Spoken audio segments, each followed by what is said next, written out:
selected. Initiating drone connection.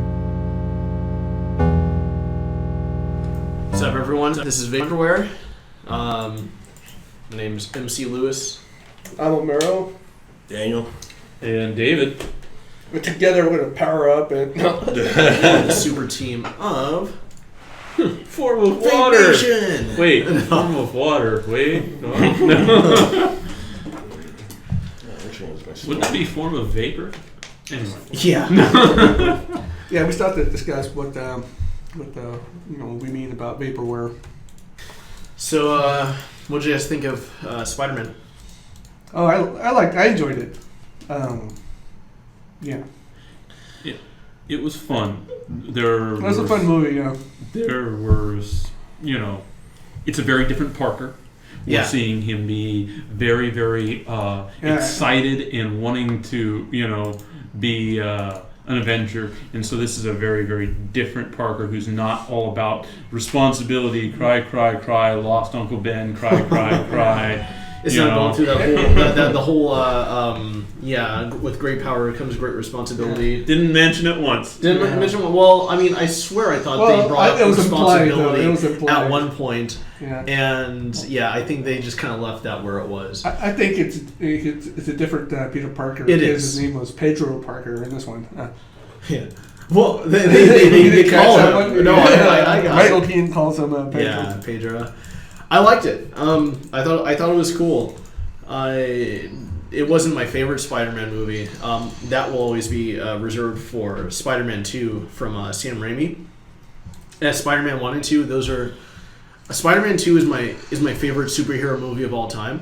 And Spider-Man 1 is within my top 5 favorite movies. But I don't know. This one was cool. I don't think I liked the whole idea of this Spider-Man being like so incompetent though. I mean, he was always socially inept, and we get that, but he's usually smarter than the average person.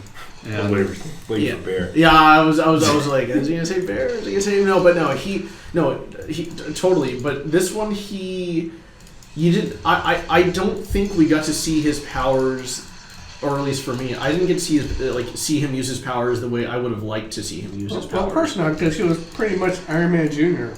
Yeah, but that was the problem though. With that for me is he relied too much on his suit. The MacGuffin suit. Yeah, to get him out of his situations. He didn't really have spider sense to rely on, because he used the suit to tell him everything and to warn him of danger and to tell him like where bad guys were and things like that. So, I mean, story-wise, I thought it was awesome. What about that scene though when he named the computer in his suit? Yeah. And then he's sitting in there, locked in the facility, and just talking to the computer for like I don't know. I think they said 38 minutes, or was there? Well, I'll tell you what I thought of that. The one thing I thought was, oh man, he's just gonna be talking to another version of Jarvis. Yeah, I know. And like, don't get me wrong, like it was cool. Like the banter between the two of them was entertaining. But yeah, I just felt like it was Stark talking to Jarvis, or if you guys really want to go back, Homer. Yes, Homer. Yeah. From the 90s Iron Man series, which Was in a suitcase. which was awesome. Yeah. When his whole suit was in a suitcase. Hey, they did that in the movies. They did that. The Mark V was a suit in a suitcase. Which, by the way, you guys, for all you listeners out there, this is going to be spoilers. So, Hella spoilers. yeah, we'll probably we'll probably have a time mark if anything, to tell you where to jump to. But yeah, we don't want to spoil anything for those of you that haven't seen it. I recommend watching it. It's an awesome movie, despite what I may sound like. The positives greatly outweigh the negatives. The positives do outweigh the negatives. There were a good amount of negatives though. Yeah, and the negatives are like really nitpicking. I think it's not Well, Lewis, he's a really big Spider-Man fan, so his critiques are not nitpicking; they're more from the heart. And, Yeah. and I was actually talking to one of my buddies about this too, because he was saying that it's a good movie for people that don't really know who Spider-Man is and don't really know anything about the Spider-Man movie or the Spider-Man lore.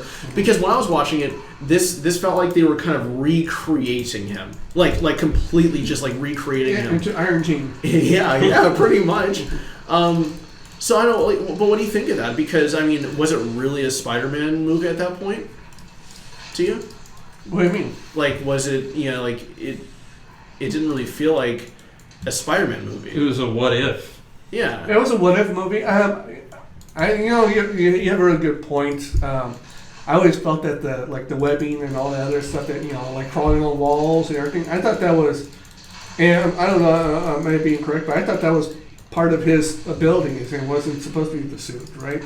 No, the suit offered. You're right. No, the suit offered obviously protect his identity and stuff like that. But other than that, it was just more the symbol than anything else.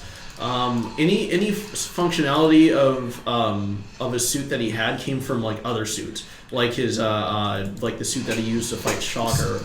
See, imagine if Spider-Man started his career wearing the Iron Spider suit. I don't know if all of our listeners know what the Iron Spider suit is, but in Civil War, Tony Stark made a suit for Spider-Man that was the Iron Spider and had all sorts of gizmos and everything, which is pretty much what he's got in the film, except for maybe it's not as durable. No. But the thing is, it's so weird to see him starting with such a technological, marvel on his hands. I see what you did there. Yeah, I know, right?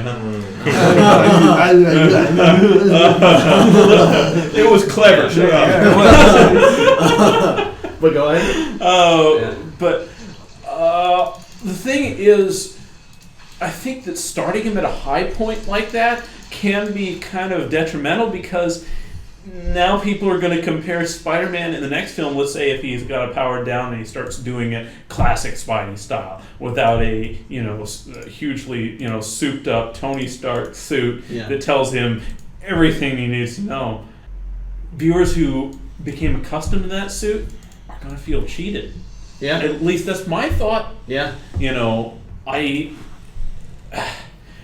you're right, because you're taking that away from them at that point. You're giving something and taking it away. And I get what they were trying to do with the second half, or I shouldn't say the second half. It was more like the last, the last little bit of the movie, the last hour or so, last 30 minutes to an hour, where they took the suit away from him, and he had to kind of rely on his own abilities. Yep. Which was cool. That's what I wanted to see to begin with.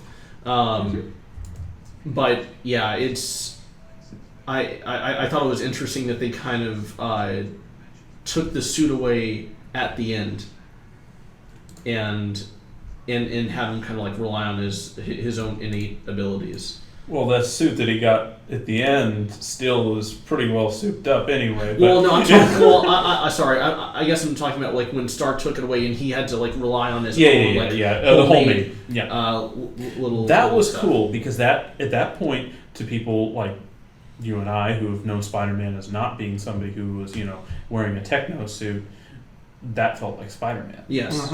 That felt like Spider-Man, even though it was really very homemade and didn't look like Spider-Man exactly at that point. But the essence was there. The essence was there. Absolutely. Because the essence of Spider-Man, as I have understood it, is his heart and his drive to do things. Yes. Not his tech. Yeah, Spider-Man's always been pretty good. He makes his own web fluid, makes his own web shooters. He makes his gear. Yeah.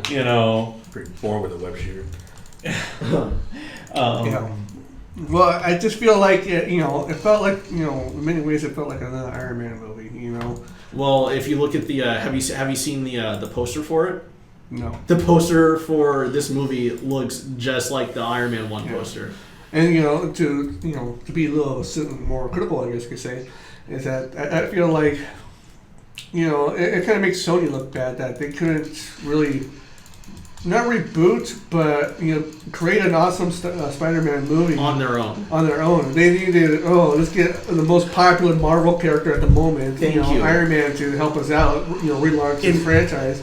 And that's why I have no faith in the sequel, because it's not going to have anything of that. And that's kind of what bugged me about this movie. Is I feel like they were riding the coattails of the success of Marvel a little too much instead of trying to be totally are its own thing. Yeah. There were several moments where Stark had to jump in and save him. It's like that's not Spidey. That's not Spidey. I mean, I'm sorry, Spidey has.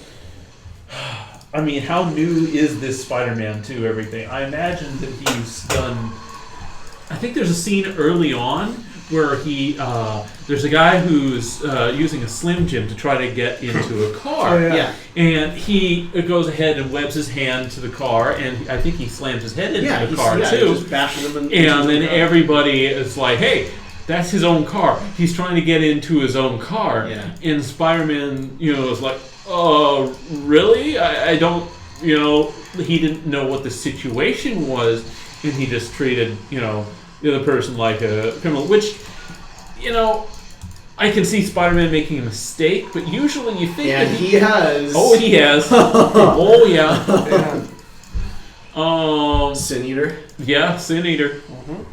Sin Eater and Edward Brock ruining Edward Brock's career, which wasn't exactly entirely right, but oh well. But going back to that. No, he wasn't really observant. I feel like this Spider-Man was very bumbling in and out of the costume. I get it. When he's out of the costume, he's supposed to be bumbling, and he is. It's not like Clark Kent. That is a character trait he has. That is who he is. Yeah. But he has I feel like the spider bite that he got should have prevented him from a lot of the trip ups that he had during the movie, like when he was going after the spider sense stuffs. Yeah. Or when he was going after the truck, he was kind of like running through and then tripping through the fences and kind of like, oh, good dog, and things like that, and being very clumsy about things. I was telling Omero and David and Daniel earlier. It kind of reminded me of Batman Year One, if any of the viewers out there have seen that, where it's the story of Batman Year One is it's the first year of Batman, and he's still learning the ropes of how to become Batman. I mean, this is the journey from him leaving the mountains and getting his training and everything like that to actually becoming the actual Batman. His first time putting in the suit, and when he puts on this suit, he's making mistakes. He's letting bad guys get away and stuff like he's that. Letting people intimidate him instead of the other way around. Yeah, and this movie kind of felt like that. And if that was what they were going for, then I can give them kudos. Then I can give them some credit for Parker being very bumbling and very naive, more so than we're used to seeing him as. He always has had as a character this kind of naive desire to help. Sure. And that's one of his strengths. It's one of his weaknesses. It's gotten him into a lot of trouble. He's made a lot of mistakes. He's made a lot of enemies as a result of genuinely wanting to help people. Yeah. But sometimes he doesn't, research the situation before he leaps into action. And this does show that pretty well. Uh-huh. Yeah. It does, but then I think they're they just kind of go overboard with him just making those mistakes, and I don't know, when he's in the suit, I just expected him to maybe be more of the hero and less of Peter Parker. But, I see what you mean. Yeah. I just have more of a backbone. Yeah, but you know what though? One of my favorite scenes in that movie was when he was, and again, spoiler alert because this is the end of the movie here. But when he fights the Vulture, when he faces the Vulture, and the Vulture's wings kind of go around the warehouse and destroy the whole warehouse, and the ceiling kind of collapses on him. This really humanizes like Spider-Man. Like this was like one of the most powerful scenes I've seen in any of these Spider-Man movies. When that thing crushes him and he can't get out of there. He is crying. He is pinned. Yeah, and you feel for him. Yeah, that was a really. It was almost tough to watch that scene, just because we've all been there when it's like, crap, I need that bailout, but then no one's there for me. So Iron Man does not show up in that scene. And he does not. And he does. Yeah, I know he doesn't get Uncle Tony to bail him out. Not even Happy Hogan. No, I know. No, it's all. Who was great in the film, by the way. Happy Hogan. Jon Favreau as Happy Hogan made me smile more than a few times in this film. Absolutely. He was actually probably, and this is going to be odd, I'm going to be, the only person who says it. He was actually, I think, my favorite character in the film was Happy Hogan. I don't know why, but it was just something cool about seeing Happy Hogan in his portrayal, so it was fun. That was fun. He did a really good job.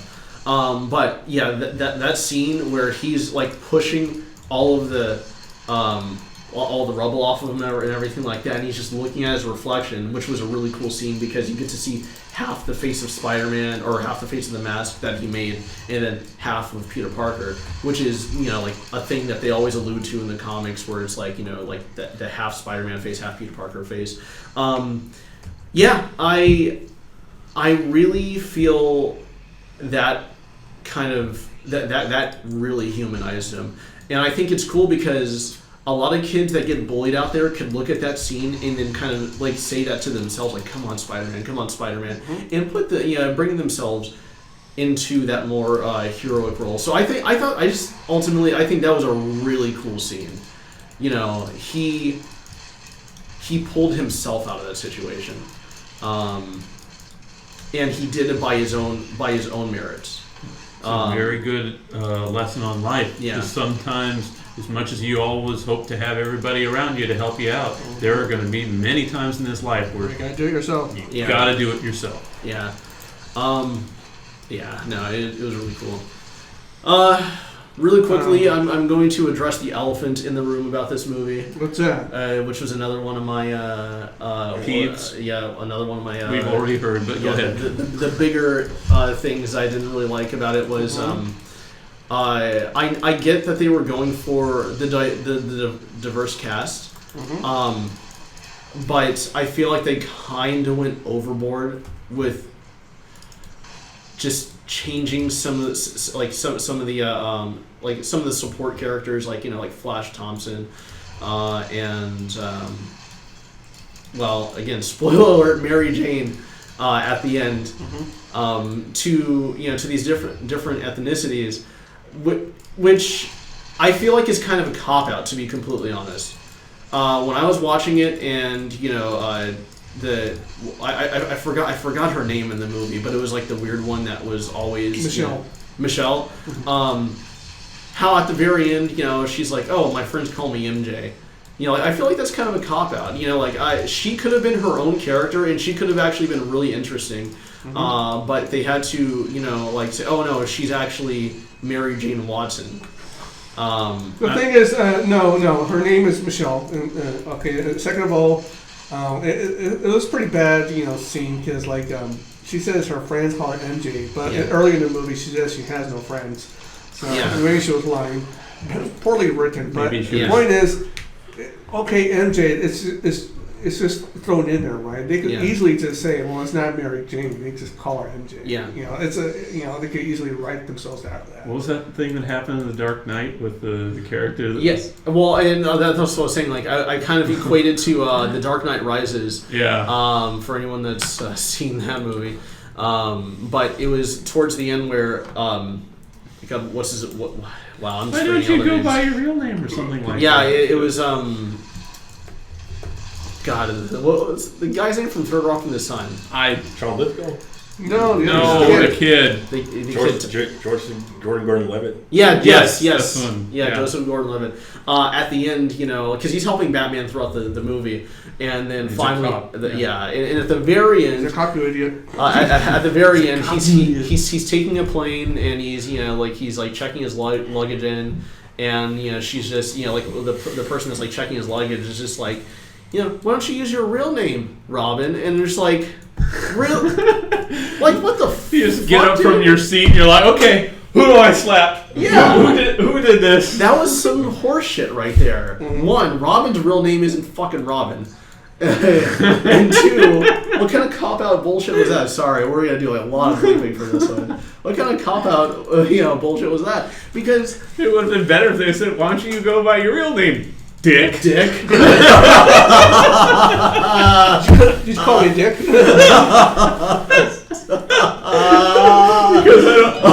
Because I don't like it when people call me Dick. But I'll show you some dick. What? Anyways, Back on topic. No. It's so just wait, what's the problem again? that. What's your dilemma here? What's the elephant? It's the name drop just to Yeah. basically get people that don't know too much about the franchise kind of buzzed. So people don't know much about casuals don't know much about Robin. They may not even know these Dick Grayson or any of the other ones. Well, I understand that. And so they just name drop Robin in the entire theater. Well, the casuals are like, Robin, he's Robin. Yeah. In much the same way, we kind of got the same effect with the MJ, not name drop but initial drop, I suppose. Well, I see your point, but I also think that you're just blowing it out of proportion. It's just. I suppose I am. I'm MJ. Next scene. It's not like I'm MJ. Pause for 5 seconds. Get it? Wink, wink. No, Yeah. it's just like they go on. And it's like.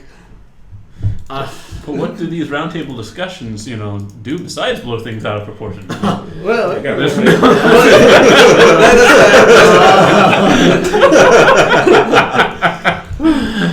that's a pretty good point. It's like, Can't argue that shit. Yeah. I'll tell you that. but that's how I perceived it. I mean, No, I get what you're saying. It's just like if you really want to blow something out of proportion, I want to talk about how Peter Parker's attitude towards his friends and how he treats them is not really, nobody's like, I bailed out on his friend at the party. He bailed out on the team, right? Yeah. When they were going to Washington, then he bails out on the girl he's chasing after. Uh-huh. And then after all the times he bailed out, none of this, their friends are not like even remotely upset with him. It's just like, hey man, you're such a flake. Well, that one girl cried because he bailed on her during the dance or whatever. She was crying because freaking Michael Keaton got busted. Well, I think that was. I definitely think that was like a mixture of everything. Yeah, but that's the thing though. It's just like I think they could have rimmed that better. And I know it's not really meant to be a teen movie, but I mean if you're gonna have that dynamic in there, it's just like it almost seems like the characters are not even 2-dimensional like his friends. It's just like. It's like, oh, okay, he just took off. It's the next scene, True. There was no. I felt like it would have been cool if he was trying to balance his superhero life with his teenage life. But it's obviously the rhythm wrote him so that he's always chasing this Tony Stark thing, this being an Avenger thing and whatnot, and his life was number 2. But I don't. Maybe they should have been more of a dynamic where it's like, hey man, how come you don't care about us? And I think it would have been really cool if he had that kind of dilemma inside. Well, I feel like they've already touched on those elements in the other Spider-Man movies, and that's probably what they were trying to avoid. I mean, they did it with the Maguire movies. They did it with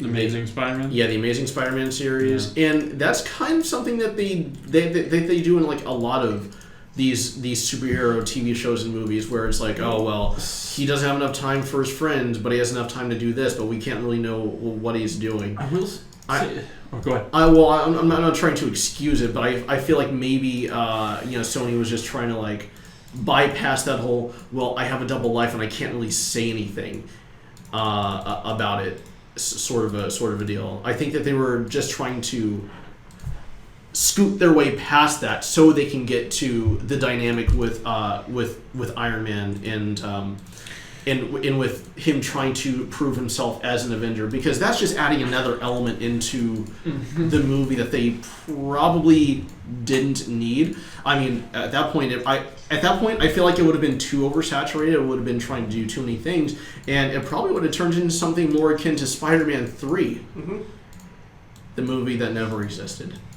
I will say that the prior movies, there was a layer of kind of almost an emo-ness to Parker and both the others because of all the responsibility weighing on his shoulders, which they definitely really pushed in the Raimi series and the Amazing Spider-Man also. Yeah. This Parker does have a little bit more of a fresh tone to it because he is excited, and he is extremely excited about the prospect of being an Avenger. Yes. And so there is a lot of energy to him as Spider-Man, and that's one of the things I will say I do very much like about Tom Holland's Spider-Man. He has a goal, he is driven, he's not thinking about his friends. No, he's not thinking about his, aunt, which is another thing entirely that they don't really... She doesn't really have many scenes. Sorry, she doesn't. No, he's not thinking about that. All he's thinking about is, oh my gosh, Tony Stark's gonna be my buddy. Oh my gosh, I'm gonna work with the Avengers. Oh my gosh, hitting the clouds. Oh my gosh, I keep calling Happy Hogan like 30 times a day. I wonder why he never picks up. Because you're calling him 30 times a day, and you're annoying, and your excitement is actually kind of a deterrent to some people. Yeah. But this is a different Spider-Man. He is very high energy. He is very excitable. Yeah. And here's the odd thing. There is, to me, no difference between Peter Parker and Spider-Man when he puts on that costume. No. Really? He is the same character. Same person. I don't see too much of a difference. Definitely not so much Not even of a the difference voice between... oh, yeah. Well, no, what I was gonna say was, I don't know, when he's out of that costume, I don't see him joking around that much, like in his other. So you're saying he's more comfortable in the costume? In the costume, yeah, he banters a lot. He jokes around a lot. I guess when he's out of the costume, it's more just kind of him being the science nerd. That's the classic idea of Spider-Man, is that he is, an outcast when he is Parker, and that he is, able to express himself when he puts on the red and blue jammies. Yeah. And that's just kind of typical. Yeah. It does come through, but I still feel to some degree, watching him as Parker and watching him as Spider-Man, it feels very much like the same character. Yeah, he's a little bit more expressive, I suppose, but but I get what you're saying. There's not a huge difference. Like when Clark Kent takes off the glasses and turns into Superman, that is another person. Yeah. In a way, it's also the same person, just because of his humbleness and everything like that. But like confidence-wise, it's a completely different person altogether. He has to play that. Versus when he's Clark Kent, he has to be an idiot. He has to stumble bum. Trip over himself and everything like that, and just kind of, I don't know, stutter and all that good stuff. I don't know, but I see what you're saying. Well, Parker is a human, and Clark Kent's really an alien from another planet, so I don't know if that's true. Well, changing gears, what do you guys think about Michael Keaton's Vulture? That was awesome. I thought so. I thought it was pretty refreshing, given this era of superhero movies, where you actually have a villain that has a rhyme and a reason, as opposed to I'm a bad guy. Yeah. He had motivation. There there's motivation, and not only that, but it's motivation I could agree with. I understand. It's everyday man could understand it. Yeah, absolutely. I did see a bit of his, a whole lot of Michael Keaton in there. When he was like kind of throwing his fits and stomping on the ground and everything like that, you got to see, kind of like when I saw the scene where he was like arguing with the people that were trying to procure the alien technology.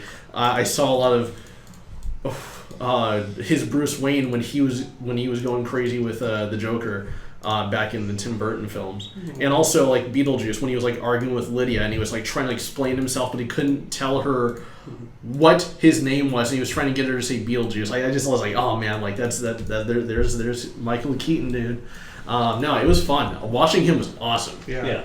I enjoyed. I liked his. I liked his performance. I personally thought that they should have drove home more the idea that he's resentful of Tony Stark. Because you hear about that in the beginning of the film, but then in the meat of the film when he's doing all this stuff, he's just like, oh well, now I'm just a gun dealer, just an arms dealer, and just totally. I mean, I understand where his motivation comes, but I don't. After that, I think the average viewer would just get lost. He's just another bad guy, and I don't know. Maybe if he kept on saying, or even if he told Peter Parker or Spider-Man, hey, I'm doing this because your friend Tony Stark, he did me wrong, dude. Sure. Yeah. It's like, I ate a lot, he did, he was talking about how much money he spent just to have that job, and it's like, and he lost a lot of stuff like that. So yeah. But the costume, I thought the costume was awesome. It's one of those things where very cool. Very cool. It's like function. It's form following function. Yeah. It's functional first, and then we add the other dressings after. It's not the other way around. Yeah. It's with some other, Well, the goblin armor and the goblin armor. Yeah, the mask. I mean, come on. Oh, I mean, yeah. I don't know. Like, hey, Weird Al mentioned it in a song. Did he really? Yeah. What song? What was it? There was the Spider-Man song that was I'm trying to remember what. Well, he remembers. So, but anyway, I like his. I like the bomber jacket. It's a dumb Power Rangers mask. Essentially, is what he refers to it as. Oh yeah. But with the Vulture though, he has a fighter helmet on. And that's functional, and then he has the bomber jacket with the frills. Fur. Yeah. That make it look like he's a vulture, right? And the wings and all that. And so cool. Awesome design. So cool. That'd be a really cool statue to have if he makes something. In the talons. Yep. That he uses to pick up his cargo and everything. Yeah. And I also like in the other movie, right, where what's called was the other guy, the Scorpion guy. Tries to see if Matt Gargan. Yeah, he's trying to get Michael Keaton to out Spider-Man. Yeah, and he's like, no, I don't know who he is. And in many ways, it's like what I like about that is that he's not a really one-dimensional bad guy. He actually has a brain. He has some honor. Yeah, which he has a conscience. Yep. He was not your atypical villain that is just trying to be evil for evil's sake. He was literally trying to get money for his family. No, you got something going there because like he, he's talking about like there's that one scene where he like picks or the big reveal when you find out that he's really the father of the love interest and everything. Sorry guys, I can't remember any of these names right now. But starts with an L or E.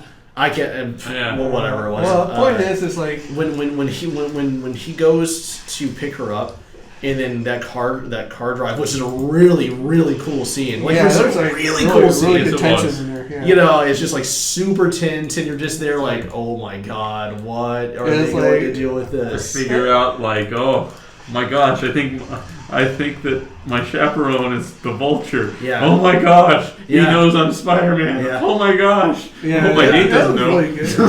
Well, it was awesome. I mean, Keaton and Holland did a really good job acting on that one. Yes, they did. Yeah, they did. It's like they know they know what's up, right? But they're like trying to keep the facade up for his daughter. Yeah, absolutely. But yeah, no. Actually, kind of reminds me of some of the car rides with my ex-girlfriend's fathers. Oh, wow. Date many daughters of supervillains there? Oh, you can say that. But anyways, Maybe the daughters were supervillains. But that'll be another episode. That's, yeah, dipping into some pretty bad memories at that point. But anyways, no, that was a really cool scene. And when he pulls the gun out, and he's just like, you do right by my daughter. You stay away from the Spiderman gig, and I won't kill you. Yeah. See, I just spared your life. I did you a favor. You should thank me. And you're just like, fuck, dude. He just fucking told him what's up, and then yeah. Oh god, that's what I loved about that movie. And then, God, what was it? Oh, I guess the point I was trying to get at was he was never going to kill him. I don't think so. No, yeah, you're right. He wasn't going to kill him. He beat him up, and then remember he, at the very end, when he had the chance of killing him, he saw it was like, oh, hey, there's some arc reactors. I can still get away with something. Yeah. And he went after those instead. But Because he could have killed him. Oh yeah, easily. You know? Oh yeah. No, so Well, yeah, it goes to show that he had no intention of hurting anybody. Hey, did anybody notice something weird about a Spider-Man film in this movie? The villain didn't die. yeah, which I am. The villain didn't die. Yeah, and I'm really thankful for that because Has that ever happened in a Spider-Man movie? yes, it has. Spider-Man 3. Oh yeah, Sandman got out. Anyway, yeah. But Sandman wasn't exactly a villain per se. I mean, he just needed mass quantities of money because his daughter had asthma. Was it asthma? Yeah, he needed I a don't lot. We That's don't all. He needed a know. lot. It could have been anything. But hey, that's Spider-Man was good. I liked it. So It was, yeah. No, Oh, it was well. Despite my, I guess you could say nitpicking, it was an awesome movie. yeah. And Yeah. I hope Michael Keaton gets more roles after this. He has been. He's been getting really good quality roles. This was really good. He was good in it, but it does not show off our typical what range. Michael Keaton can do Yeah. range-wise. Yeah. He needs something kind of over the top to be able to put in his best performance. It's like Beetlejuice 2. Well, I mean, whenever that actually happens. Actually, I think it'd be really cool if they made a Batman Beyond movie and he was actually Bruce Wayne. Yeah, we man. all want that. We all want that. Well, it's just kind of going back to the whole, you should use your real name, Robin, from The Dark Knight Rises. Oh God! Again. Oh. I mean, I kind of wish that that instead of her saying Robin, she should have said, "Oh, you should use your real name, Terry." You know. Well, hey, That what would've you been- did there, yeah. Well, that would have been pretty cool. You know. Yeah. It would have been such a cop out. But speaking of Batman, I'm not sure if you guys heard about what's going on with the Batman comics right now. No, I have not. No. In October, I believe, they're doing it's in October. They're doing a little event called Batman the White Knight, and essentially they are. Is this like Internet White Knight? I don't know. No, Is he a White Lantern again? No, I think it's just kind of going off of the whole Dark Knight versus White Knight sort of deal, like what they were doing with Harvey Dent. But yeah, this kind of captured my interest because they're reforming the Joker. Oh, I see. In a world where Batman has gone too far, the Joker must have gone too. Yeah. So Joker and Harley Quinn are the Yeah, and this is gonna be a one-off, but I mean, I think that this is kind of an interesting story because I don't think outside of the Killing Joke we've seen a sane Joker. Now, this story is a completely 100% cured Joker.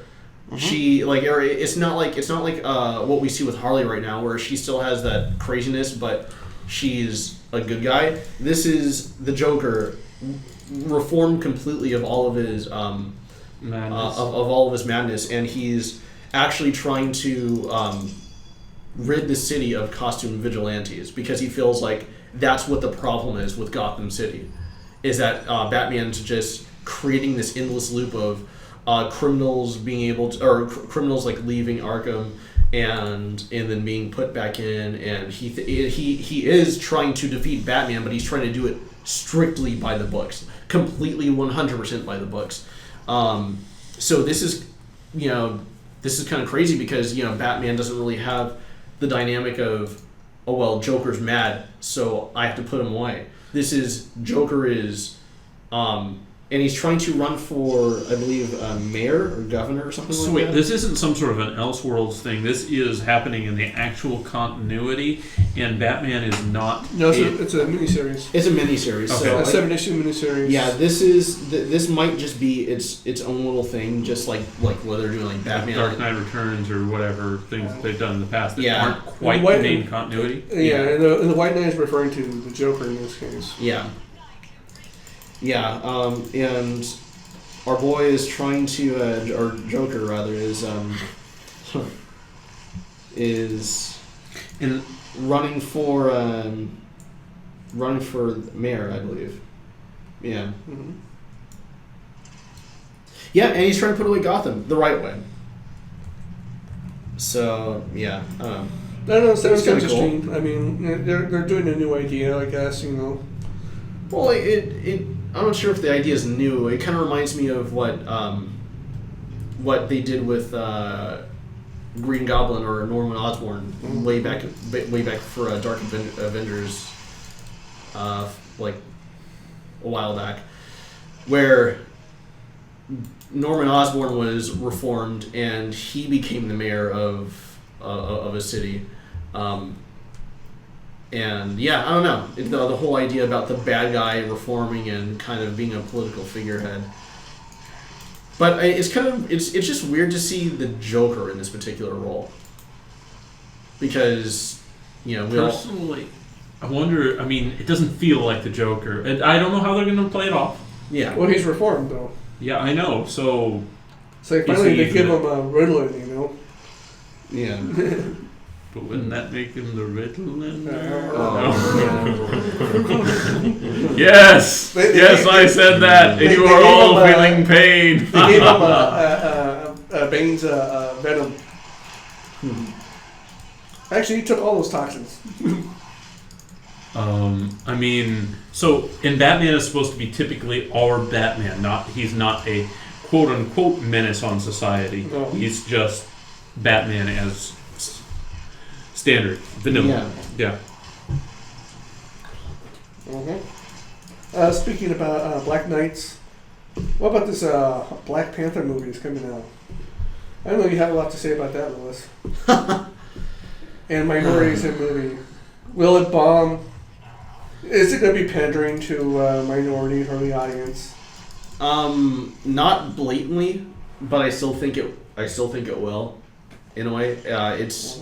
What I keep on hearing is, oh man, it has such a diverse cast.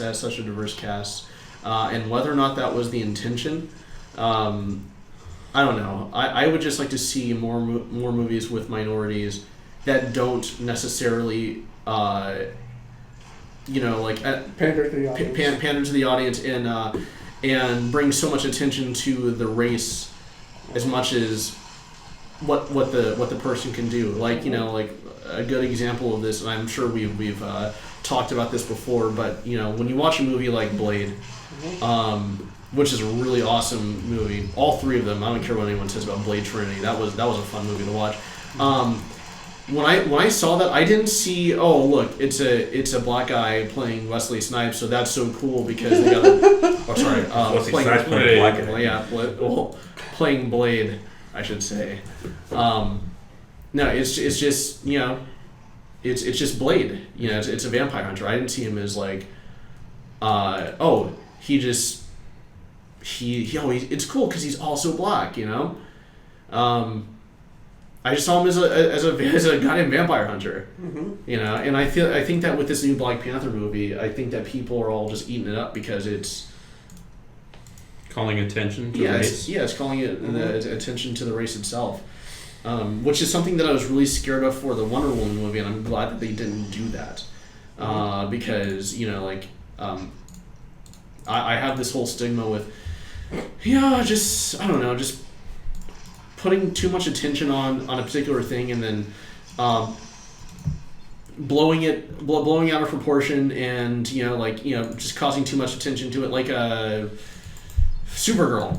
Like MJ from the Spider-Man movie, right? I wouldn't say that. No, like what I'm saying is, that was just a dumb thing. Yeah. Okay. Well, anyway, go ahead. They were pandering though.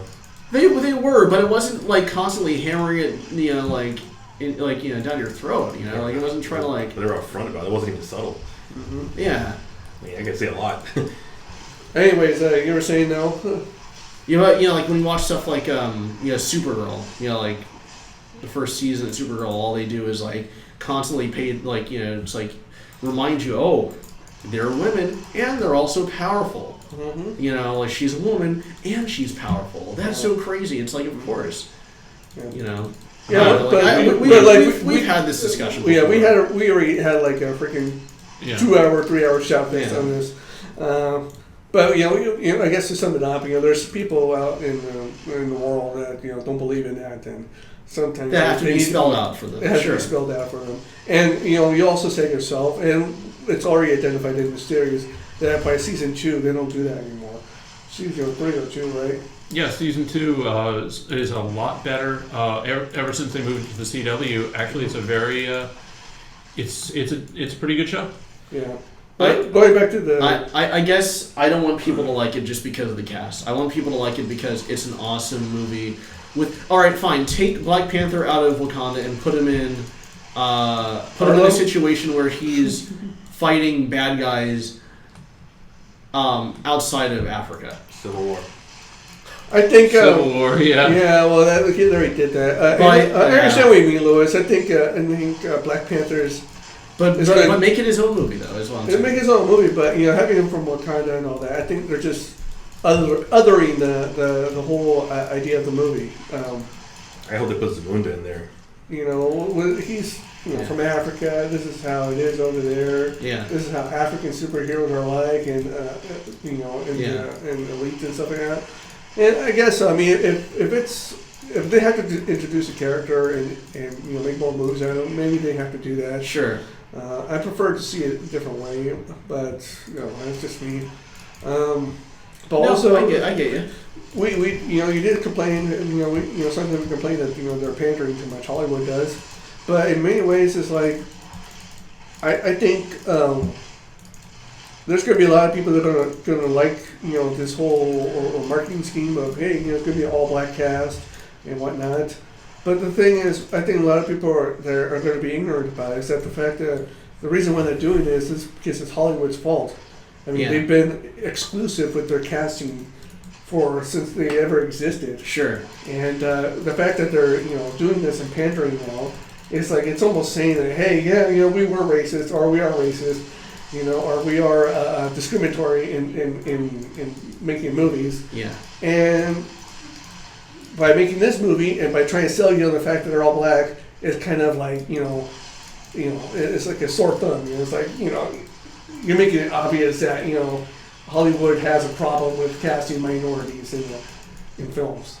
Because if that was the case where minorities were like Blade and all that, where they were consistently casted in films like that, I don't think we would have such a big issue with Black Panther. Yeah, no, and you're very right. Because they would have kept that ball rolling, but they just kind of stopped after a while. But I don't know. I'm still looking forward to seeing the movie. I saw the trailer. It didn't really capture me as, I don't know, like. Marvel movies aren't really surprising for me anymore. I think they're good, but I think they're very cookie cutter. Yeah. And I don't know. I guess that's the other thing. Like that's the other side of this about this movie. Trailer looked pretty cool, I guess. But it didn't get me like hyped for it. Like I normally would. For something like Watchtower. Oh yeah, that movie looks awesome. You mean the Dark Tower? Or Dark Tower, yeah. Yeah, that looks really good. Watchtower. Sorry. But I don't know. I just think it's just. And I agree with you, Lewis. I think that, these movies should just be seen as movies and not really like, as hey, like Idris Elba. It's like like I said, like I said before, I don't see him as a black actor. I see him as an actor. Right. And I don't know. I wish they'll do that. Of course, Marvel, all of these characters, Marvel, they're being pulled from an era where minority inclusion wasn't that prevalent. Yeah. And I think that's why I don't know. I think that's why Black Panther, obviously, is coming from a region in Africa that doesn't even exist. Yeah. I mean, yeah, around the time when Marvel Comics was really picking up and everything, there weren't too many minority characters because you think about the makeup of America at that time, and mostly everybody was white. So when you look at the Avengers and their initial cast, yeah, it kind of reflects that. Yeah. And I mean, we still don't have any. We really don't have any great Asian Marvel superheroes. Well, what about Iron Fist? What about Olivia Munn? I mean, Psylocke. Oh man. Yes. Well, I mean, I don't know. I think. Danny Rand wasn't Asian. No, he was not. I don't know. I'm gonna go out on a limb here. The Ancient One was Asian. Yeah. The Mandarin was Asian. Yeah. And they are afraid to take those characters that, I mean, yes, the Mandarin was quite a bit of a stereotype and everything, but he was still a very prominent, powerful Asian figure in Marvel Comics. Absolutely.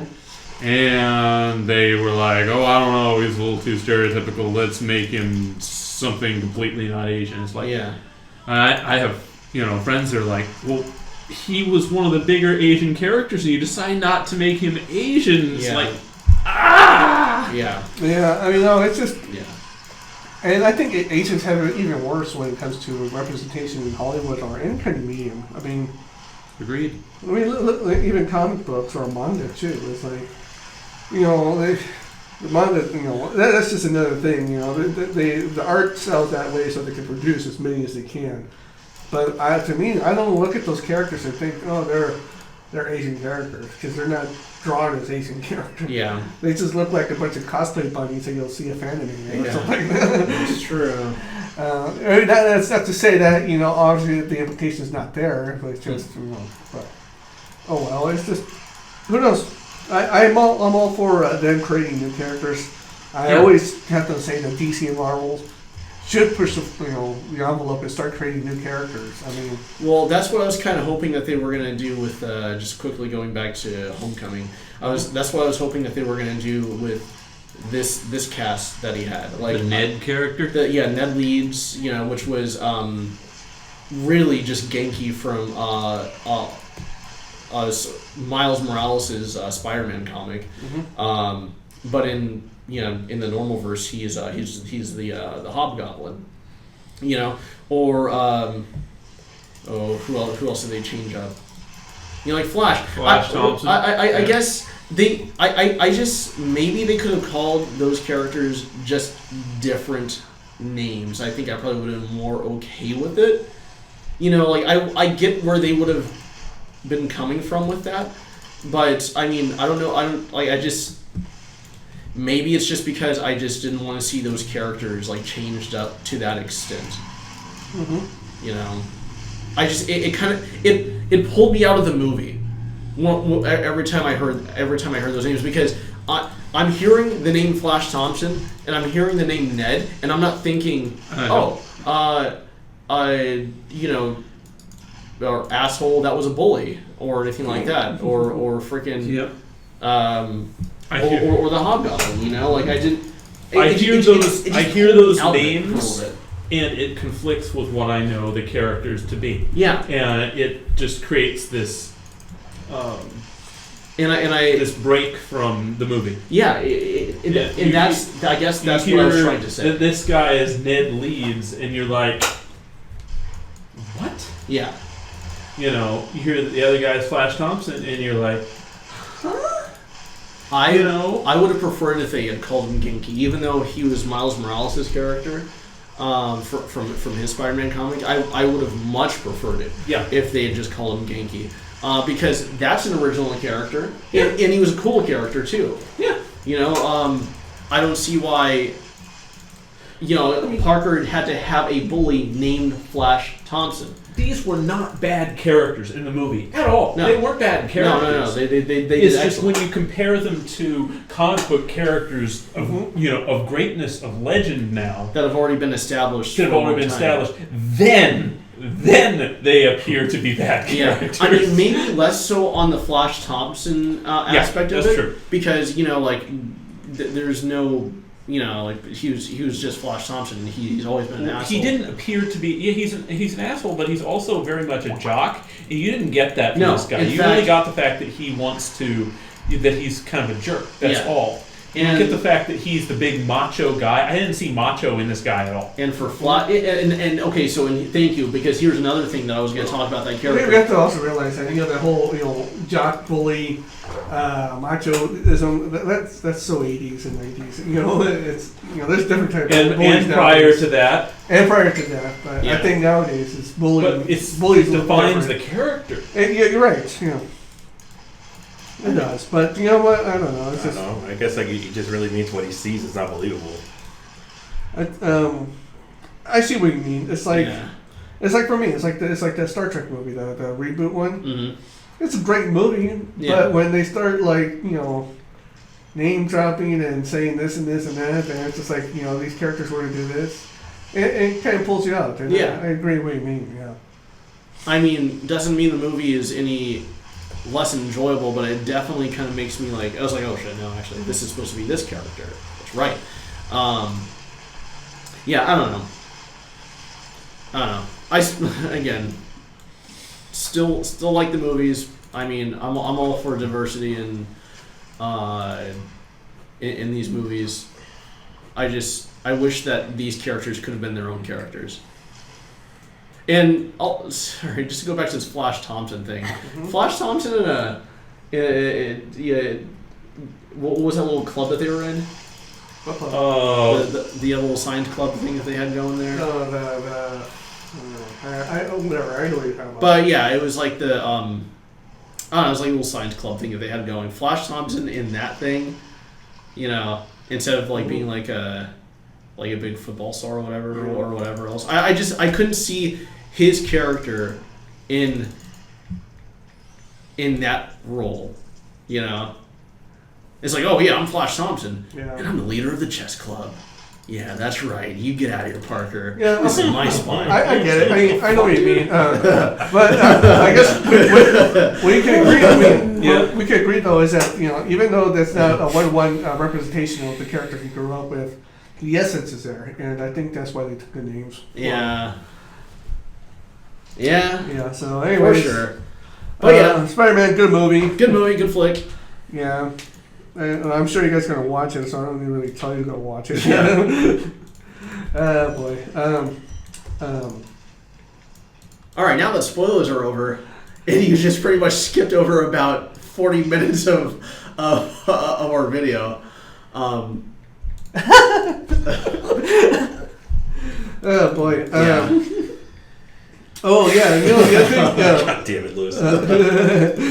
Yeah, skipped over 40 minutes of Daniel playing Diablo. Yeah. No, I don't care what's going on in this Okay, game. well, here's another thing that is grinding my gears here.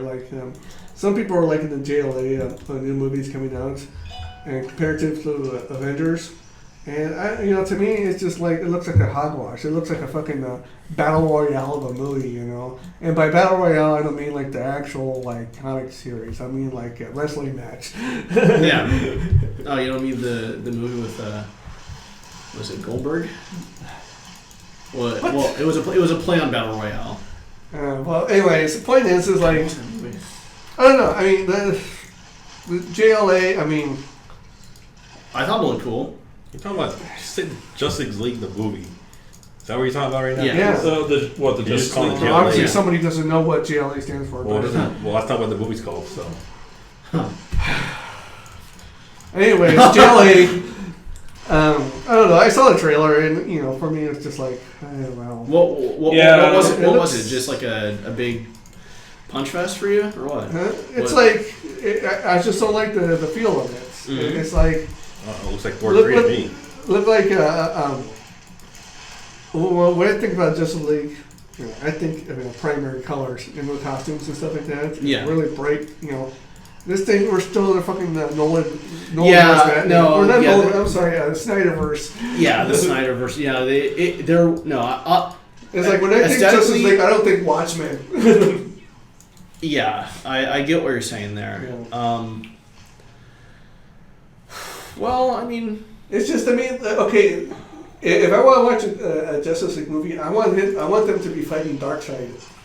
They're going to build up. to I was that. gonna say that I'm sure they're alluding to that right now. Yeah, but they're going to be fighting a bunch of genre aliens like the first Avenger movie, which I didn't like either. But what if the last boss for that one is Darkseid, or was it? No, it was something else. Just Crony, isn't it? For this one? Yeah, I'm trying to remember. I think it's just Crony. was it Steppenwolf? There we go. Is Darkseid's next. Yeah.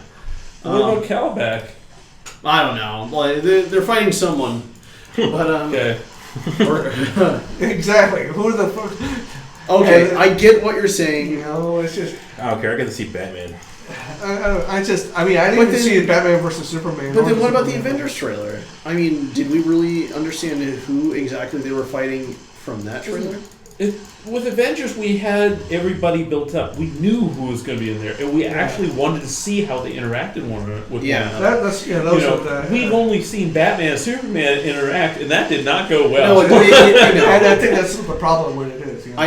Yeah. Well, all right. So I like to be an optimist in this particular case because yes, a lot of those movies were not good. Wonder Woman was the best. Was seen as the best. I personally like The Man of Steel. I know that a lot of people didn't really like that movie. It's really half and half from what I hear. But it's very adequate. It's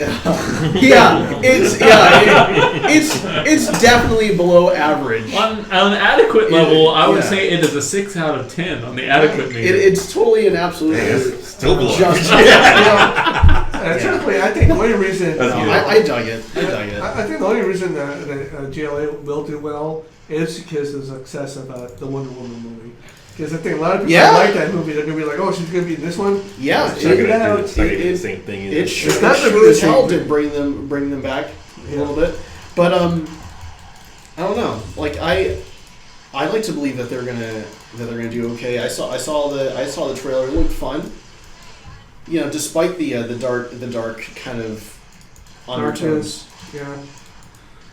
I don't know. I mean, who knows? My opinion might change after I see it, but I'm not really excited. But then again, I wasn't really excited about the Avengers movies either, so that's just me. If it's anything like the Avengers, even without all the build-up that it had before it, because the Avengers had all that anticipation, so it's like what. Well, I think that's what got it going. Yeah. I don't think that there's really too much anticipation for Justice League. See, the thing is, other than people that know Justice League from the comics. Yeah. And that's the thing. This universe, they've already proven, is very different from the comics. So essentially, what you're hoping for and what's actually going to be is what Warner Brothers wants to do with it and what the comics want to do with it. We know they're different things. Yeah. So,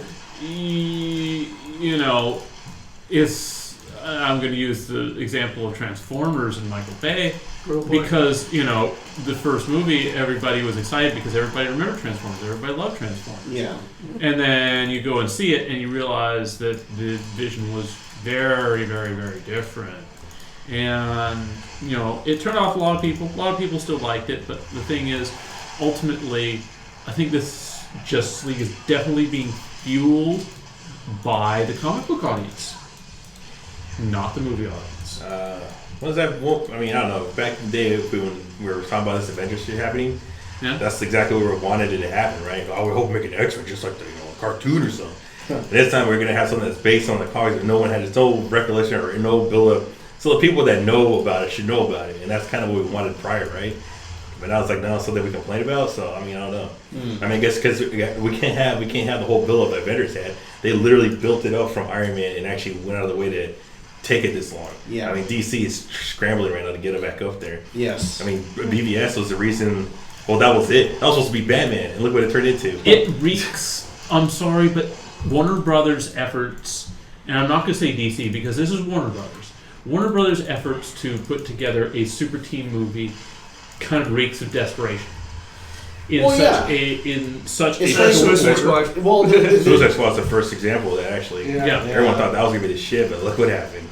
It Called was. that one a mile I away. don't know. I thought it was fair. It had so much potential. Yeah, well, the trailer looked fun when you watched it. The trailer, the movie was the trailer.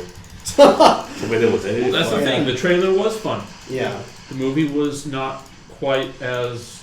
The movie had some gems in it. Some gem of the characters, but that's about it. Yeah. Yeah, Slipknot was great. Not really. Jesus. Yeah, I love that Deadshot. Deadshot was the best. Deadshot was awesome. The depiction, his death was real or accurate though. I think they over sexualized Harley Quinn. Yeah. What do you expect? That's yeah. You could have got a better. That's typical. They could have got a better Harley Quinn to begin with. To be honest, but whatever. Anything better than fucking Margot Robbie? Nope. Anything. Nope. Anything. I know. Well, what about that vacuum media? What's her name? I don't know. Considering, I really felt that what's her Margot name? Robbie Rebel did Whistle? okay. That'd be all bad. Yeah. Did a quite admirable Absolutely. job. So, Who? I did feel that Margot Robbie did an okay job. Did a quite admirable job. I think she was okay with it. I think. I agree. I mean, just. No, She tried to do I her best. agree. I think she had the face. She had the mannerisms. She tried. She couldn't, Well, I would have been happy if she would have tried to do the Arlene Sorkin voice, but oh. Yeah, I would really like to have her have a more Brooklyn accent. It would have been great if Tara Strong was just like 20 years younger. She doesn't. Yeah, seriously. Because that would have been the real one. You just herself is actually Harley Quinn. Tara Strong was the second Harley Quinn voice actress, right? That was after Arlene. From which one exactly? From Batman the original, animated series. The original Batman or animated series was Arlene Sorkin. And then the next one was what? Tara Strong. But I mean, like, what series though? Because I mean, remember the series split? Is it based on season or series? I believe that Arlene did it through Batman, New Batman Adventures. I believe Arlene was still doing it, but then I believe after the Batman animated series run was done, I believe that Tara took over. Yeah. Mm-hmm. And hers is very, very good. It's just, when you're used to Arlene for a while and everything. Kind of have to get used to it. It's kind of like Wolverine. Yeah. Cal Dodd's Wolverine. Yeah, when they switch voice actors, it's like, okay, it's a little different, but they're both good. Yeah. So what do you think about the self-titled Harley Quinn movie? Is there going to be one? I thought that weren't they going to make that, or was they going to make one where it was going to be a rogue gallery? Do you guys think that all the women actors or women superheroes or? I think that is pandering in the highest order. I don't think, unless they've got a really great story for it, that it concerns like the necessity of having a bunch of females together. Mm-hmm. I think it's just pandering at this point. Yeah. Would it be pandering if it was just Poison Ivy and Harley Quinn? No, I think that those characters have great chemistry together and everything. And they were built up to have great chemistry. Yeah. I think it'd be really good because it'd be a little more of a Thelma and Louise feel of the movie. That's how they played it. Played it in the animated series, and it worked out well. Yep. Animated series, though. Again, we are retracing the steps of the animated series because the animated series broke so many. Didn't break molds per se. Defined. Yeah. Well, yeah, I think that's what I really liked about the animated series and why. No, well, what I mean by animated series, like, getting your hopes up to be the next, that's going to be the movie, I don't believe it. So, anyways, what I liked about the animated series is that they get 20 minutes to not only create a really cool, bad guy character or original character, but also tell a good story. Mm-hmm. Yep. And it's like, man, that says a lot about those writers. And if you can't do that in a Hollywood level, obviously they're making a 20 minutes. Do you remember that Batman Animated was put on prime time for a while? Oh yeah, when yeah. it was originally released. Yeah, I mean, it was good. I mean, good stuff. you know, they're never going to do something like that. Now, I don't. No, they won't, because now it's so easy to get stuff on Netflix, and people are not going to put that much effort into an animated show like that. No. Wait, but Well, say put time to watch it. Effort To watch it or to make to it? make Right. Yeah, the production value. there have been Actually, a I'm lot pretty- of great. I have to say, the Warner Brothers animation stuff. That's one thing about Warner Brothers. It's very segmented. There's Warner Brothers movies, Warner Brothers animation, Warner Brothers television, and quite frankly, the animation department with all of their DC stuff, for the most part, has been hitting really high, and a lot of their movies and everything are quite good. The television, it's a little hokey and everything, but there are certain stories and everything, and the television, especially in the first 2 seasons of The Flash, they're really quite good. The only one that seems to be really lagging behind is Warner Brothers, film and movies. Yeah. And this is, as I understand it, the system is set up so that is Warner Brothers' flagship stuff. That the movies is the biggest part of Warner Brothers, and yet the 2 smaller departments seem to be knocking the ball out of the park. Well, the movie segments just can't seem to get any traction. They got some with Wonder Woman, but we'll see. I don't know. I think in Warner Brothers, you just have a bunch of dinosaurs making the decisions. You do, and no, that's really how things are done. I mean, I get the feeling like with the Green Lantern film, the Ryan Reynolds one, sometime back.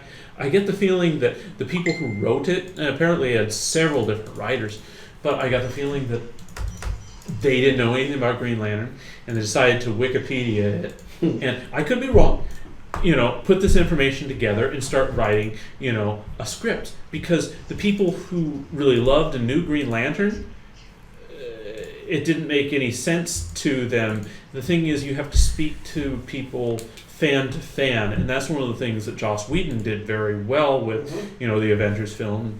Since then, Marvel has been taking the time to know their characters thoroughly, and beyond that, what makes this character special in the hearts of the readers, and how can you package this character so the general movie-going audience will get a feeling of what that fan over there has felt about loving this character all these years. Yeah. And it's a hard thing to do, but Marvel's got that. I feel as though Warner Brothers is like, we got Batman and Superman. We got the best superheroes. Yeah, what are you talking about? For themselves, Look, he's got the S on him and everything. I think they're expecting the superheroes to work for them. And, he's Batman. He makes money, right? Yeah. He's Batman. It's obvious that the name. We got the best ones. The name alone. Why aren't these people buying it? The name alone, Batman vs Superman, sold those tickets. Yeah. It wasn't anything else beyond that. And I think that's what they were banking on. Yeah, and they were. And they weren't wrong. But how much more could they have done if they had made it movie that we wanted? If they made it compelling and they made you care about the characters. Because Martha doesn't do it. I'm sorry. But I feel like that was some You sort say of... beat up Martha? Yeah. Eat up Martha. No. It just didn't... It was bad. No, that was pretty shitty, to be honest. Yep. It was a terrible movie. And these are, unfortunately, the characters that are going to be used, the actors that are going to be used for the rest of this, ongoing DC movie saga. Yeah. And Ben Affleck wants to get out. That's fine. Personally, I think that's some personal issues. one of the greatest I things think about so, too. DC Universe would be absolutely wonderful is they have the ability. This would be the smartest move they could ever possibly make. They wouldn't have to do it a lot, but they already have the pre-established Flash, Arrow, Supergirl, all those shows and everything, right? In those shows, they've already explained the whole alternate Earth, multiverse theory and everything like that. They have those characters from the TV segments cameo somewhat in the live action films. Oh my God! It'll be night and You day. are going to have you're going to have Well, the fans just rejoice. Here's also something they could do. If they have Superman from different, worlds and everything, they could just for a moment or whatever, they could CG Christopher Reeves. That's what everybody all knew I was going to say before I said it. What does that tell you about the power of Christopher Reeve's Superman? If everybody knew exactly what I was going to say before I said it. Yeah. Well, is it power or just recognition? Because I recognition, power. The other ones I don't really Because there's George Reeves, and then who else is there? And also, who else could they really CG that isn't alive? Adam West. But the thing can't is, do that voice though. Huh? I can't do that voice though. Who can't do that voice? You voice? just need that fucking Adam West voice. You gotta have the original.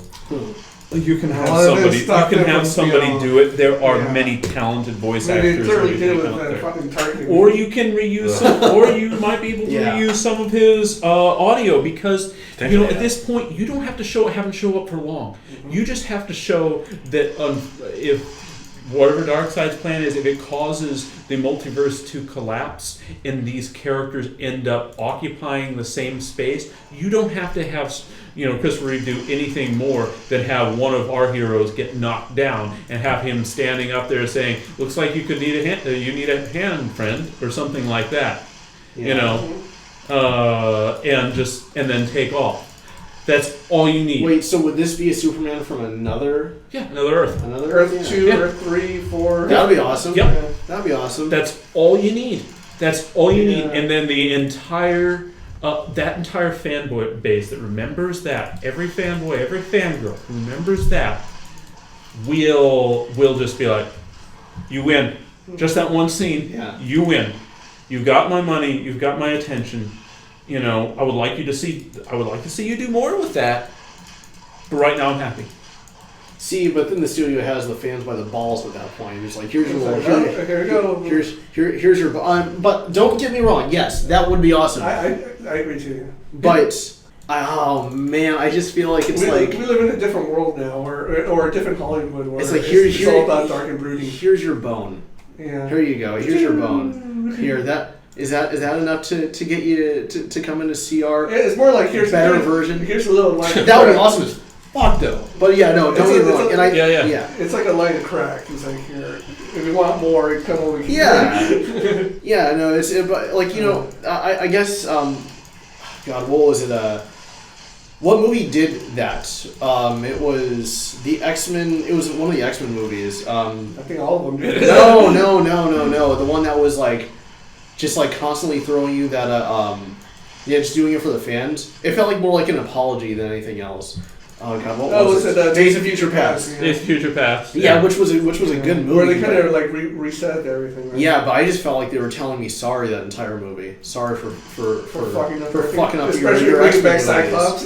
Yeah. Well, What? It was it's probably the that best. What's wrong with this? What's wrong with James Marsden? No, we were happy with James Marsden. Yeah, but that's what I'm saying. What I'm saying is that I'm sorry for killing us. Doing all these things, all these characters. Here you go. Because that last scene, I feel like, is what really should have made that movie so special. It should have been. It's like, okay, now the universe is reset, and they're ending it, and we're not getting any more of Patrick Stewart as Xavier and everything like that. It's like, no. No. Well, hold up. How good would that movie have been if it didn't have that scene with Kelsey Grammer and James Marsden and Patrick Stewart? And that's what I'm trying to say. It hits you in the feels. It hits you in the nerve fields. Yeah, it does. It's like, wow. Like that was a really awesome little scene. That scene just made you just wow. Endorphin release. Yeah, there you go. You think about all the potential that could have been, Yeah, you do. You think of what could have been because those are great actors. They're a great cast, just used poorly. Yeah. I feel like that was the studio. The studio's throwing us that bone again. So here you go. Here's you want this. Here you go. Sorry, I guess for what we did, but I don't know. I don't mean to sound like a skeptic, but I want to see more movies like that with all of those characters. You know, we probably Again, won't get that. You know, won't. it's. I know that whole thing's on there, like rebooting. How cool would it be if, you know, we happen to see just for a second, you know, at the end of Deadpool 2 or something, just the X-Men come into conflict with, you know, with what Deadpool was doing. You know, Colossus told the teacher or whatever, and, you know, you happen to see just for a minute, you know, James Marsden and, you know, you know what's funny? That ultimately doesn't matter because they never pulled off John Gambit. K. Johnson. You know. They never pulled off Gambit, so why should we even care?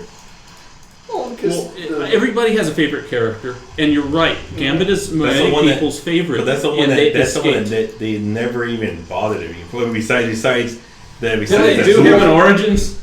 Well, yeah, the that problem was it. Well, do you really want to count that? The problem with Gambit though is that he looks cool, but dude, that guy can't even carry his own comic book. He does not have a whole lot of charisma. He has to be the thief, and he has to be in the shadows. He's charismatic, but I think he's shallow. I'm not even doing this for a fucking movie. I just want to be part of the X-Men. He's the guy on the team that he's powerful, and everybody's trying to show him a new light, and yet you can't exactly trust him entirely. Mm-hmm. You know, and yeah, I understand. I'm so sad for Gambit fans because we aren't getting Gambit. I'm a huge Colossus fan. I'm not getting my Channing Tatum Gambit either. So I finally got my Colossus after waiting for so long. So thank you, Deadpool. So what? They're not doing Channing Tatum's Gambit movie? Yeah, I haven't heard anything since that. But that's probably like the best fucking Gambit right there, in my opinion. You think so? Dude, Channing Tatum can actually act. You actually gotta look for those moves, I know. So, and he has a body for it. He has a voice for it too when he pulls it off. But I just feel legit to see him legit 90s Gambit. Not fucking purple coat, floor breaking. Do you think he can pull off that Creole accent though? Oh, I'm pretty sure. Yeah. You actually can pull off in Do you guarantee? Like you're wrong. The characters I like to see is like, you know, bad guys like Omega Red and you know, obviously they're not making Mr. Sinister. They should now. Well, there's but Omega Red for me, it's just like that would be just so visually appealing if they did the character right in the movies. I like how he could be a relic of the Soviet Union. Yeah. Omega Red in the animated series, especially the second episode, they had this great line with him, you know. And he's with Storm on board a sub that sank, a nuclear sub, you know, and he's like looking at, you know, all these nuclear weapons that are hanging around, and he's like, oh, all of these weapons to be, you know, made and to never be used. How sad. And Storm is like, weapons do not have feelings, and he's like, if only that were true. You know, because that's him. He was frozen, put in cold storage as a weapon and everything. And I think there's a lot of character in Omega Red. Sure. And done properly. My concern is that, you know, most Hollywood studios don't think too much about the villains they oftentimes use and develop them because, I mean, let's face it, like what happened in Iron Man 2 and Whiplash and everything. They just cut most of his scenes, and we're like, no, this is all more about, scenes of his fingernails than he did his fucking whips. Yep, I know. It was just kind I want my bird. I want my bird. This is not my bird. Really? That's the villain, right? Well, okay. And then we got this horrible Justin Hammer that. Justin Hammer's supposed to be an old guy, not this weird tap dancing jokey thing. Yeah, I know. No, he was a pretty. They're talking about the corporate guy, right? Yeah. No, he was a fucking amazing corporate asshole. Yeah, but I liked him. Like I kind of hated him more than Whiplash because he got away with all the bullshit. Yeah. Plus, he was also good in fucking Galaxy Quest. Who was he in Galaxy Quest? Fucking what's his name? Oh, the extra, the guy, with the red shirt. Oh God, that's right. Yeah, no, he was good. I mean, I have no problem on certainly the actor and the character he portrayed in that movie. You know, great portrayal. Yes, wonderful. It was a departure to think that is Justin Hammer, the character from the comics. But you know, some things they do all right, some things they change. I mean, the Mandarin. That was weird. It was weird, but the thing is, story-wise, it weird? made for an interesting story. It's I weird will that it say wasn't that. even really a Mandarin, though. Yeah. Like, I just thought it was kind of dumb that it was just a cop-out. Well, there is a segment called Hail to the King where they allude to there actually being a real Mandarin, who hopefully is Asian, so we can get some Asian characters in there. For Asian cosplayers who need American characters to cosplay in Marvel Comics. Well, first gotta get that good Asian actor, I guess, right? There's some. There are some, but Kerry Tagawa, Shang Tsung.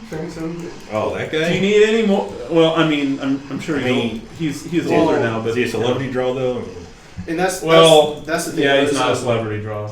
I would get it if I saw him. Oh, fuck, you should have shit. To me, he's a celebrity draw. If I saw him in something, yes, I would do it. But Yes, like in Balls of Fury. It was pretty good. That one. I don't know if you guys saw Oh that. yeah, that's right. Yeah, Man. it was in Bolster. Yep. Yeah, it was. He died, though. Blow darted by not Kirby Again. What's her face? Terry Crews What's died too. Also Yep. with blow dart. Yeah. Everybody died in that movie. Yeah, fucking Christopher Walken, you didn't give a fuck. God, that movie's sleeper hit. Is that what you call it? Yeah, I mean, because I didn't even know about it until I saw it. I was like, oh, wait a minute, this is actually not bad. I thought it was going to be like really like one of those shitty ass, mid-2000 movies. Before CrossFit. Before CrossFit. No, I just Look at Tybo videos or no. what? It was Build links.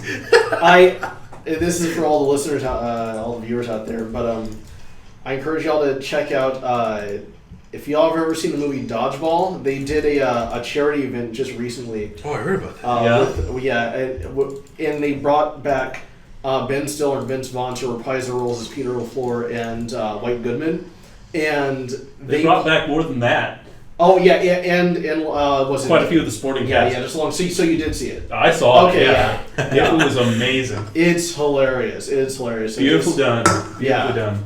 It randomly popped up in my feed like a couple weeks ago, and I was like, "This is actually pretty damn funny." It's super random. It's super random. It's sad when you say that because he made Zoolander 2 and that shit flopped. That was literally. I haven't seen It was the Zoolander same 2. jokes. In a way, yeah. It literally was the same joke. But you know what? They would have worked if it came out a year after it was released the first time. That would have worked then. Well, it's like Dumb and Dumber 2. Yeah, that's the problem because it's too little too late. I mean, now the only good parts were Benedict Cumberbatch, which was fucking hilarious. Yes, Benedict Cumberbatch was the best thing. Him, and then the part where they that's the part we saw in all the trailers, and we're like, "Oh my gosh, they've got new material." And then we saw Benedict Cumberbatch, and it's like, "No, they don't have any new material." That's honestly probably the worst parts. That they didn't use him enough. I thought he was gonna be like a literal model villain or something. Not just the hottest thing. I thought he was literally gonna be like the guy against Zoolander. I think that he should have been a main character, and he should have been traveling with Zoolander and the other. And to be honest, his hey man, he's all. Yes, he's all. Are you a man or a woman? All is all. That's so funny. So do you have sausage down there? Or all is all. It's funny too because he looks like an alien. Yeah, Just writes itself. Did he even have was it eyebrows? No. Okay, yeah. But yeah, for those two, that movie, like for instance, those two parts are really good. That and like the part with the son where they flip the car. Then after that, I was just like, this movie. Yeah. No, it did not have it. I don't even recall his wife being in it either. She was a ghost, I think. Oh, okay. She was a ghost? Yeah. Like, She died when the place fell apart because it was made of popsicle sticks. Oh my. Oh yeah, the library. For ants and shit. For kids that can't read good and want to learn to do other stuff good too. Yeah, and that was like they threw that on the bridge right in the first part of the movie. Yeah. Kind of how they did Teenage Mutant Ninja Turtles 2. News story is, hey, look at that, Shredder's dead. Nope, not really, he's Japanese now. Yeah.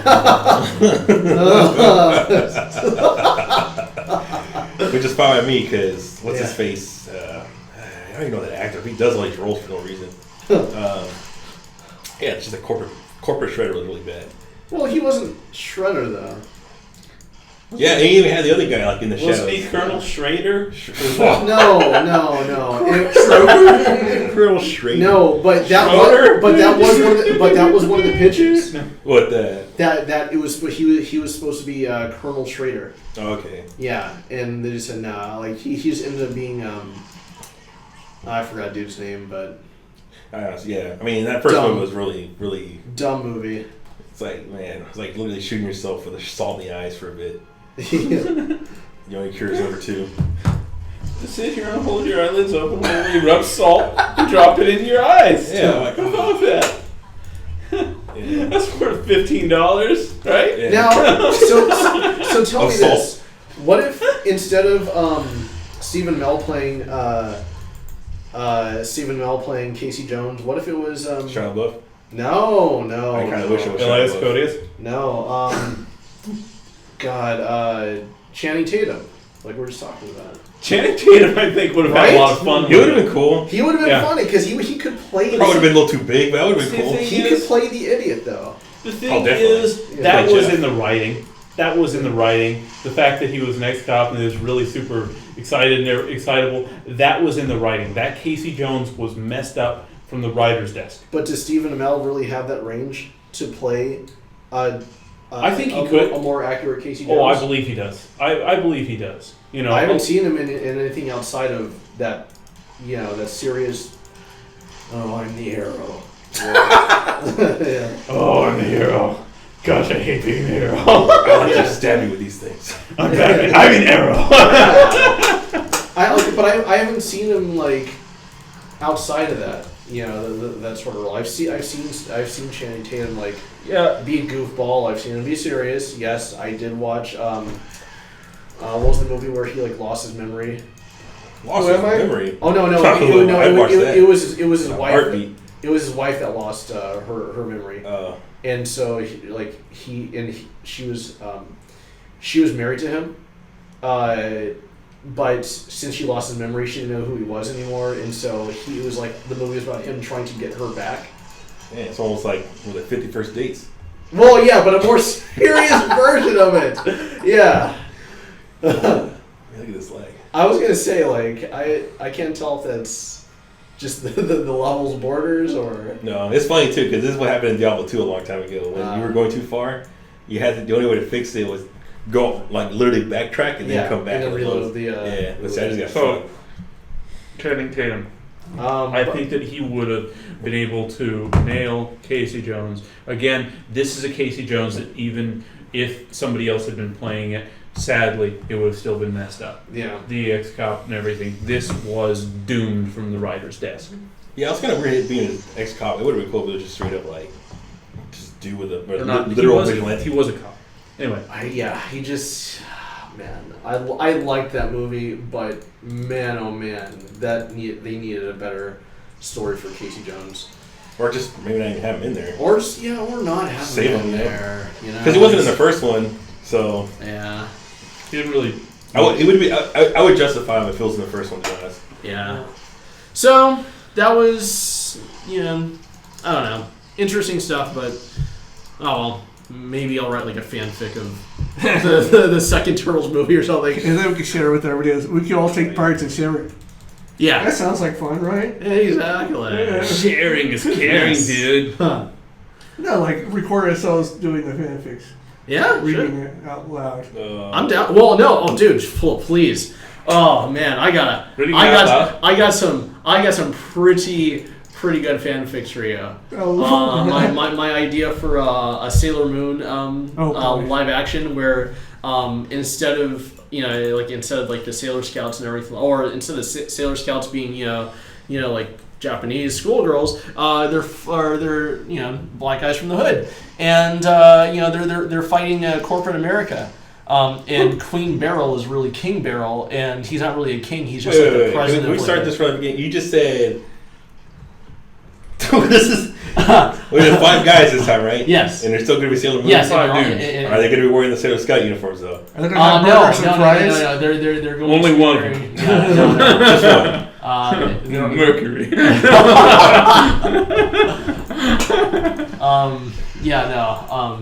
And they're all kind of, just from different parts of of the hood.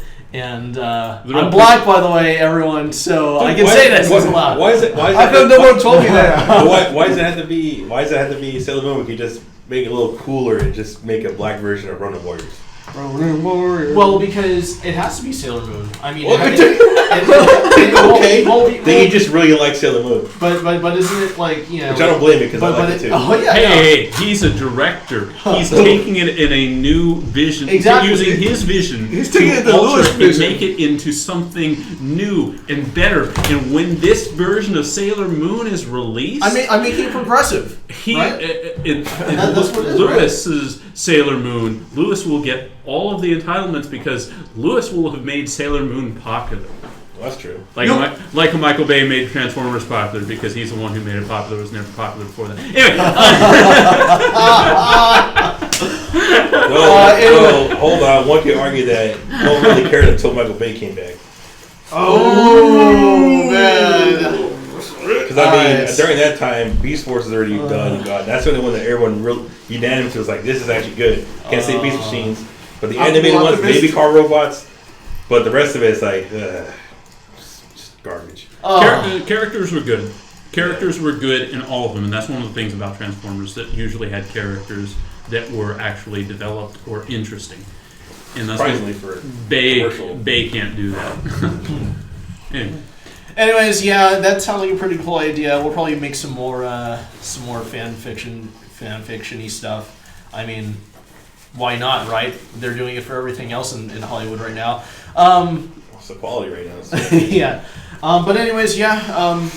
Hope you guys enjoyed. If you have any opinions of what you thought about Spider-Man Homecoming, feel free to let us know in the comments below. If you made it this far, too. If you made it this far, and if you have, congratulations! Pat yourself on the back. Yes. Literally. Yeah. Do that.